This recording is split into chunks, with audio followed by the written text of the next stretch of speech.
kinda singer Ellie Goulding is apparently threatening to cancel her Thanksgiving Day performance at halftime of the Dallas Cowboys game against the Buffalo Bills because of pressure from the LGBT Mafia over the Salvation Army's supposed homophobia. The caveat to her threat: the Salvation Army needs to make a donation to a group or organization that benefits LGBT alphabet people.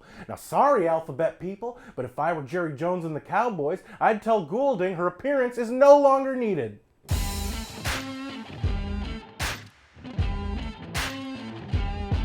Hey everybody, thanks for joining me once again for this week's Out of Left Field. For MRC-TV, I'm Nick Kangadis. So the LGBT Mafia were apparently super upset that Goulding posted about her experience with the Salvation Army the other day on her Instagram account with her caption of support for the organization.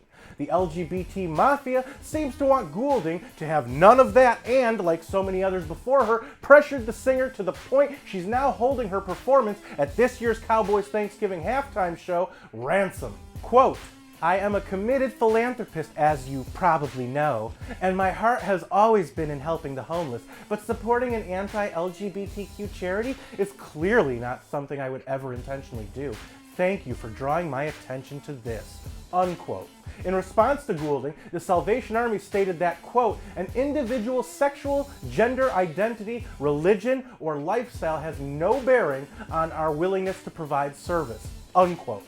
Now, let's get away from the land of make-believe that Goulding apparently lives in and get real.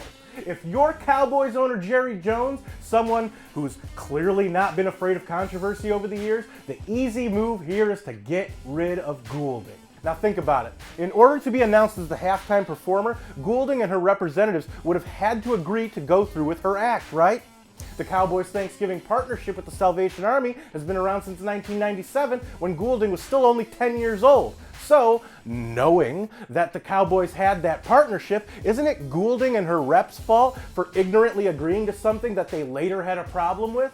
And since the Cowboys have had that partnership with the Salvation Army for 22 years, wouldn't it be a breach of contract if Goulding decided to hold up the Cowboys? If she does cancel, wouldn't the Cowboys and the NFL have the grounds to sue? They just might, depending on whatever contract Goulding agreed to. But I'm giving both the Cowboys and Goulding an out.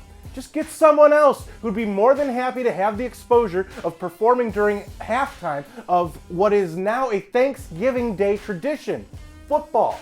Hell, just get a friggin' marching band. I know that's not as glamorous as a pop star, but it's Texas, it's Thanksgiving, and it's football.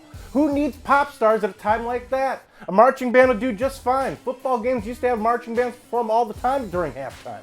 College football teams still do. Why not promote people by allowing them to perform on your field at halftime of a yearly tradition who are actually grateful for the platform you're giving them? No, instead we get pop stars who basically want a virtue signal by lecturing the rest of us about how tolerant they are. Let me put this plainly. Their words are as empty as their heads. People like Goulding, Robert De Niro, Alec Baldwin, Joy Behar, and the rest of the cotton-headed ninny-muggins, they talk at us, not to us, about how right they are about everything simply because they have some fame and some money in their bank accounts. Well, they, much like a lot of their comments, are stupid. And I'm not just name-calling here. Day after day, we're all forced to see headlines and hear sound bites from people who think that just because they have a platform, they should speak. Now, they absolutely have the right to say what they want, but we also have the right to call them stupid. The funny thing is that they get upset when people call them out for their, sometimes to a lot of people, very insulting comments that they think are justified because they want to be on the right side of history. And that's what it boils down to. Now, I don't typically like to bring religion into my rants, but a lot of these celebrities worship at the altar of Hollywood or their producers or their recording companies and are godless or have forgotten that they were already given the ultimate platform by God Himself, the platform of life. That's why they sound so self-righteous all the time. It's because they're trying to seem like good people when the only being's judgment they should be worried about is God's. Folks, I know a lot of you already have, but it's way past time to stop taking the words, actions, and threats of celebrities as anything other than tabloid news garbage, typically reserved for lining bird cages. You know, to catch the crap, which is equal to what usually comes out of the mouths of celebrities.